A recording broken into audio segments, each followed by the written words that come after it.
एक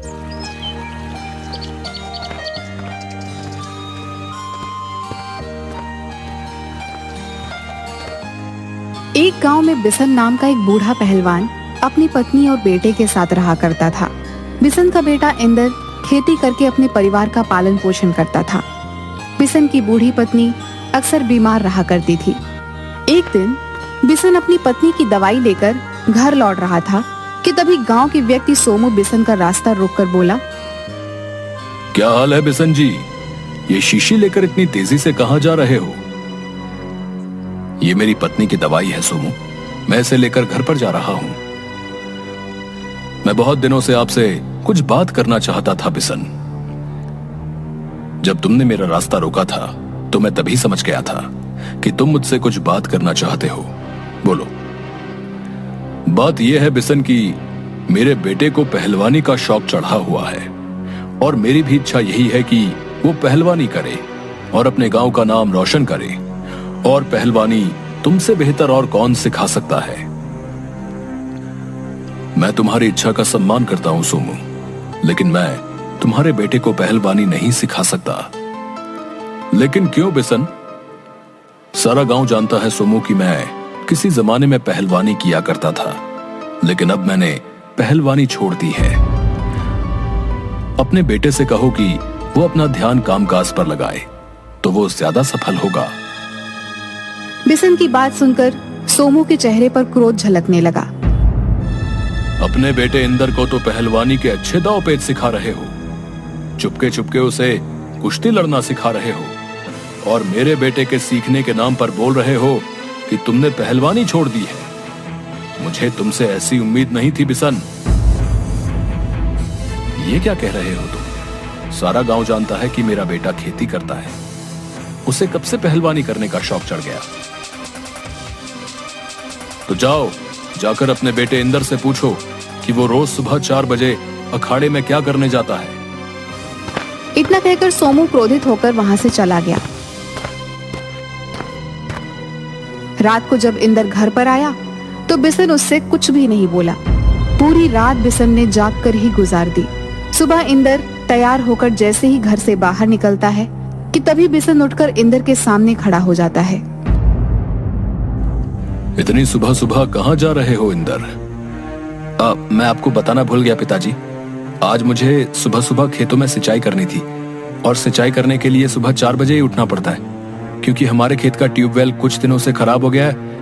पानी सुखिया चाचा के ट्यूबवेल से लेना पड़ता है। झूठ क्यों बोल रहे हो इंदर? अब तुम इतने बड़े हो गए कि अपने पिता से आंख में आंख डालकर झूठ भी बोलने लगे। मैंने झूठ नहीं बोला पिताजी। तुम अभी भी झूठ बोल रहे हो इंदर। सीधे सीधे ये क्यों नहीं कहते कि तुम रोज सुबह अखाड़े में पहलवानी करने जाते हो? तुमसे मैंने मना किया था कि मुझे तुमसे कुश्ती नहीं लड़वानी और ना ही तुमसे पहलवानी करवानी है। मेरी समझ में नहीं आता पिताजी कि आखिर आपको पहलवानी करने से क्या समस्या है। अपने समय में आप भी तो पहलवान ही हुआ करते थे ना। अगर आपके गुण मुझ में हैं तो इसमें मेरी क्या गलती? जब आप पहलवानी कर सकते थे तो मैं क्यों नहीं? तुम अभी इस संसार को नहीं जानते। पहलवानी करने से तुम्हारा भविष्य नहीं बन सकता। अगर तुम्हारा खेती करने का मन नहीं करता तो तुम कोई छोटा मोटा व्यापार कर लो, तो तुम्हारा जीवन सुखी रहेगा। पिताजी, मुझे बचपन से ही पहलवानी करने का शौक है, और यह शौक मुझे विरासत में आपसे ही मिला है। क्या मैं खेती और पहलवानी दोनों साथ साथ नहीं कर सकता? यह सत्य है कि मैं अपनी जवानी में अपने गांव का नामी गिरामी पहलवान था। मुझे कोई भी अखाड़े में हरा नहीं पाया, लेकिन उसके बदले में मुझे क्या मिला? गरीबी, बेबसी। मैं तुम्हें इस लाचारी भरे जीवन से बचाना चाहता हूं इंदर, और तुम दोबारा इस दलदल में जाना चाहते हो, जिस दलदल में घुसकर मेरा जीवन तबाह और बर्बाद हो गया। पिताजी, आपको क्या हो गया है? मैं दूसरे गांव के बूढ़े पहलवानों को देखता हूं जो अपने बेटों को अखाड़े में लड़ने की शिक्षा देते हैं, मगर आप पहले ऐसे पहलवान पिता हैं जो अपने बेटे को पहलवानी करने से रोक रहे हैं, जैसे कि मैं कोई बहुत बड़ा क्राइम कर रहा हूं। अगर मैं तुम्हें रोक रहा हूं बेटा, तो तुम क्यों नहीं समझते कि उसका कोई ना कोई कारण होगा? अगर कोई कारण है तो फिर आप मुझे बताते क्यों नहीं? मैंने आपसे कितनी बार जिद की, मुझे कुश्ती सिखा दीजिए, मगर आपने हमेशा मेरी बात को टाल दिया। लेकिन अब नहीं पिताजी, मैंने दृढ़ निश्चय कर लिया है कि मैं पहलवानी ही करूंगा और अपने गांव का नाम रोशन करूंगा। पिछले कुछ दिनों से नगर खजूरा से सूरज पहलवान का पुत्र भीमा अखाड़े में कुश्ती लड़ने के लिए हमारे गांव आया हुआ है और पिछले 3 दिनों से कोई भी पहलवान उसे कुश्ती में नहीं हरा पाया है। पिताजी, मैंने उसे चुनौती दी है और मैं आज अखाड़े में उसका घमंड चकनाचूर कर दूंगा। मुझे आशीर्वाद दीजिए पिताजी।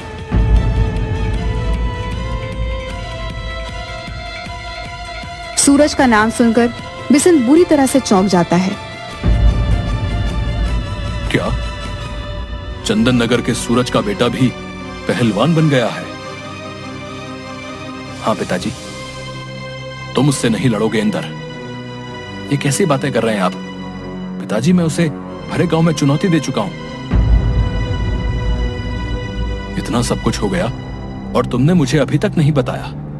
यहां तक कि मुझे गांव के दूसरे व्यक्तियों से पता चल रहा है कि तुम अखाड़े में जाकर पहलवानी कर रहे हो। और यही नहीं, तुमने मुझसे बगैर पूछे सूरज के बेटे को चुनौती भी दे दी। मैं कोई बच्चा नहीं हूं पिताजी, जो हर बात आपसे पूछ कर करूं। और वैसे भी मैं कोई शराब नहीं पी रहा या कोई गलत कार्य नहीं कर रहा, पहलवानी कर रहा हूं। अरे, और पिताओं को तो अपनी संतान पर गर्व होता है। इंदर की बात सुनकर बिशन इंदर का मजाक उड़ाते हुए मुस्कुराते हुए बोला, सूरज का बेटा कितने साल से अखाड़े में कुश्ती लड़ रहा है? वो पिछले 3 साल से अखाड़े में कुश्ती लड़ रहा है। और तुमने कितनी कुश्तियां लड़ी हैं? ये मेरी पहली कुश्ती है और मुझे आपके आशीर्वाद की जरूरत है। होश में आओ इंदर, होश में आओ। ये पहलवानी कोई साइकिल की रेस नहीं है। तुम मुझसे नहीं लड़ पाओगे। तुम नहीं जानते इंदर की जरा सी चूक पहलवान को जिंदगी भर के लिए बेकार कर देती है। मैं आपकी हर बात मानने को तैयार हूं पिताजी, लेकिन ये बात मैं बिल्कुल नहीं मानूंगा। उसे सबके सामने चुनौती दी है। अब अगर मैं अपनी चुनौती को वापस ले लूंगा तो वो समझेगा कि मैं डर गया। और तो और मेरे गांव का नाम भी बदनाम हो जाएगा। लोग मजाक उड़ाएंगे। आप क्या चाहते हैं कि गांव के व्यक्ति मेरा मजाक उड़ाएं? इतना कहकर इंदर चुपचाप घर से बाहर निकल गया। बिशन की पत्नी काफी देर से अपने पति और पुत्र की बहस सुन रही थी। जब वो पहलवानी करना ही चाहता है तो तुम्हें उसे पहलवानी करने देना चाहिए। तुम अच्छी तरह से जानती हो कि मैं उसे पहलवानी क्यों नहीं करने देता। लेकिन वह इस वक्त जवानी की जोश में है। वह आपकी किसी भी बात को नहीं समझेगा। डर तो मुझे इसी बात का है कि उसकी जवानी का जोश उसके लिए कोई नई मुसीबत ना खड़ी कर दे।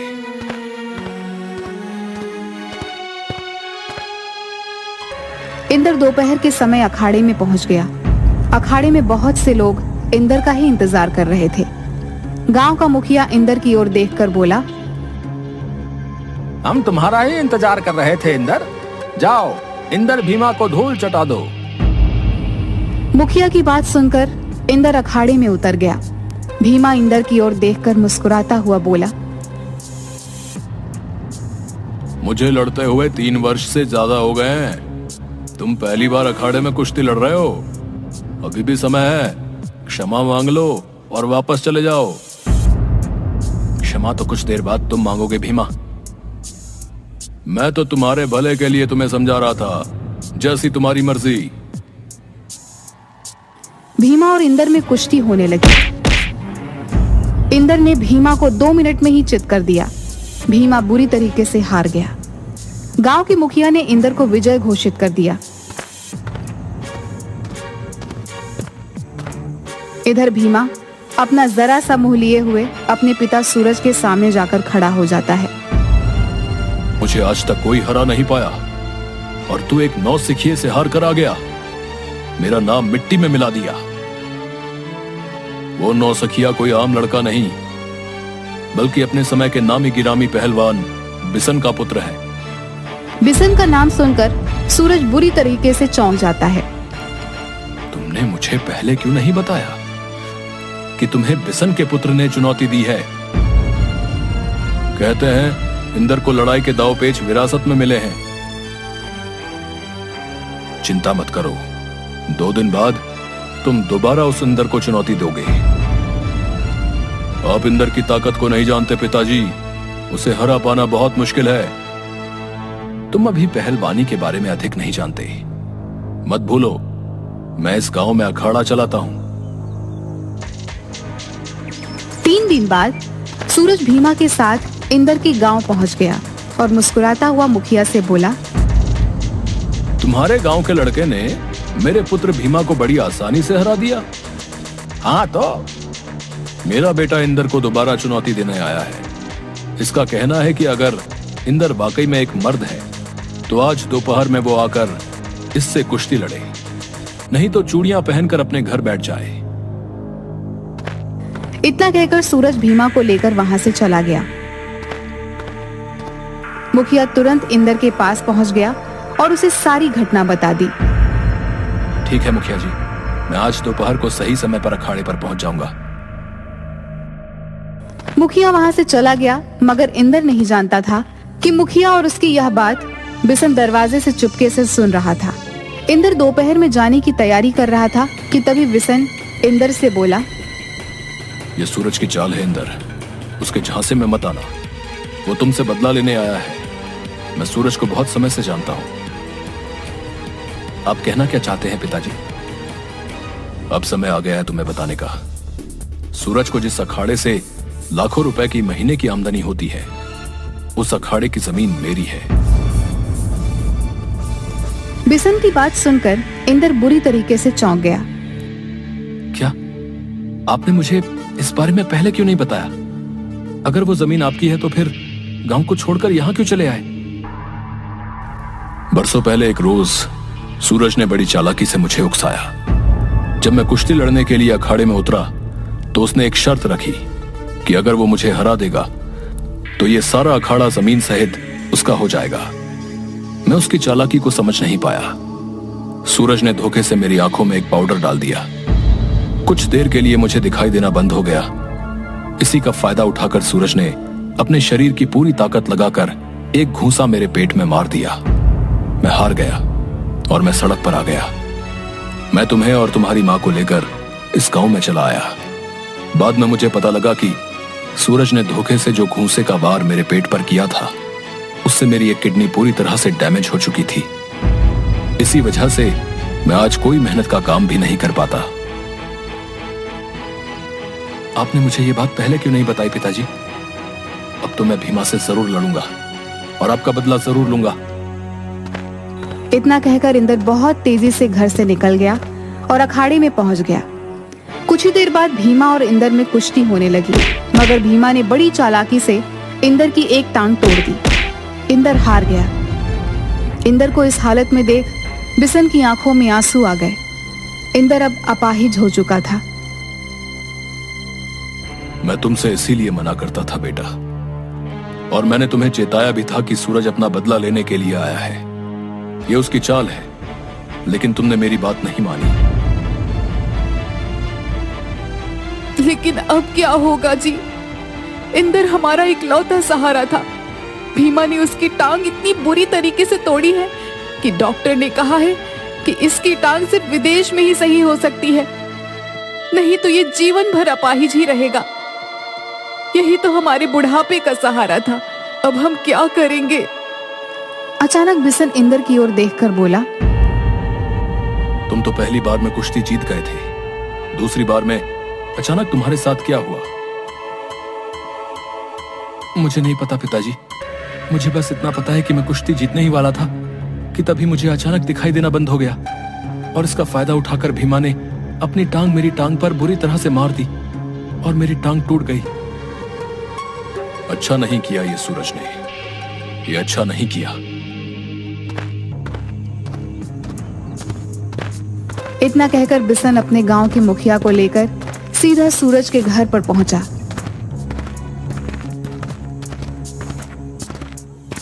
बिशन को देखकर सूरज ने मजाक उड़ाने वाले अंदाज में बोला, याद है बिशन, एक बार तुमने मुझसे कुश्ती लड़ी थी तो तुम अपनी एक किडनी गवा बैठे। तुम्हारे बेटे ने मेरे बेटे से कुश्ती लड़ी, वो अपनी एक टांग गवा बैठा। अब तुम यहाँ क्या करने आए हो? मैं तुम्हारे बेटे को चुनौती देने आया हूं कि वो मेरे साथ कुश्ती लड़े। चुनौती जवान लोगों की स्वीकार की जाती है बिशन, तुम्हारे जैसे बीमार बूढ़े की नहीं। कहीं मेरे बेटे का मुक्का तुम्हारे शरीर पर पड़ गया तो तुम तो वहीं ढेर हो जाओगे। बेकार में मेरे बेटे के ऊपर एक हत्या का इल्जाम और लग जाएगा।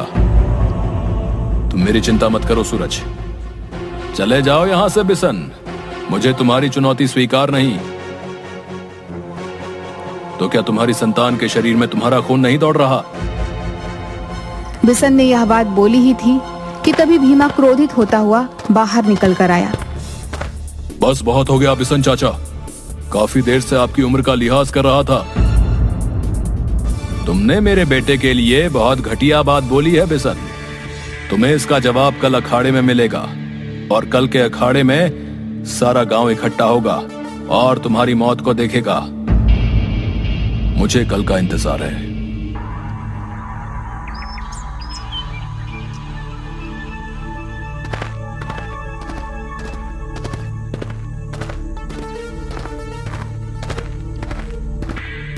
अगले दिन बिशन और भीमा अखाड़े में पहुंच गए।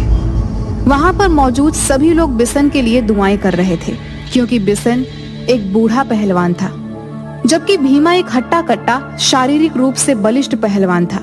कुछ ही देर में कुश्ती शुरू हो गई, मगर देखते ही देखते बिशन ने बड़ी फुर्ती से भीमा को धूल चटा दी और भीमा की दोनों टांगे तोड़ दी। भीमा बुरी तरीके से हार गया और दर्द से चीखने लगा। तुमने जरूर मेरे बेटे की आंखों में कुछ डाला है। नहीं सूरज, मैं तुम्हारी तरह धोखेबाज नहीं हूं और ना ही मेरा बेटा था। मेरे बेटे ने तुम्हारे उकसावे में अपना नुकसान किया और मैंने अपनी जवानी में तुम्हारे उकसावे पर अपना नुकसान किया था। मैंने तुम्हारे बेटे को अखाड़े के दांव पेच से हराया है। देखा, जब तुम्हारे अपने बेटे की दोनों टांगे टूटी तो तुम कैसे दर्द से बिलबिला रहे हो। मुझसे पूछो, तुम्हारे बेटे ने मेरे इंदर की टांग धोखे से तोड़ी। सच तो यह है कि पाउडर आंखों में तुम्हारे बेटे ने मेरे बेटे के डाला था और बरसों पहले तुमने मेरी आंखों में भी धोखे से पाउडर डाला था। तुमने मेरे बेटे को कुश्ती में दोबारा चुनौती देकर अपना बदला लिया और मैंने तुम्हें दोबारा चुनौती देकर अपने बेटे का बदला ले लिया। हिसाब बराबर। मैं नहीं मानता, तुमने जरूर मेरे बेटे की आंख में कुछ डाला है। हाँ, अगर ऐसी बात है तो फिर डॉक्टर को बुलाओ, दूध का दूध पानी का पानी अभी हो जाएगा। कुछ ही देर में वहां पर डॉक्टर आ गए और उसने साफ साफ कह दिया कि भीमा की आंखों में कुछ भी नहीं डाला गया है। बिशन को विजेता घोषित कर दिया गया। बिशन खुशी के आंसू लेकर अपने घर पर आ गया। उसने अपने बेटे का बदला ले लिया था। कुछ ही दिनों बाद सब गांव वालों ने मिलकर इंदर का इलाज कराया। इंदर अब सही हो चुका था। इंदर अब अपने पिता बिशन के साथ खुशी खुशी खेती करता है।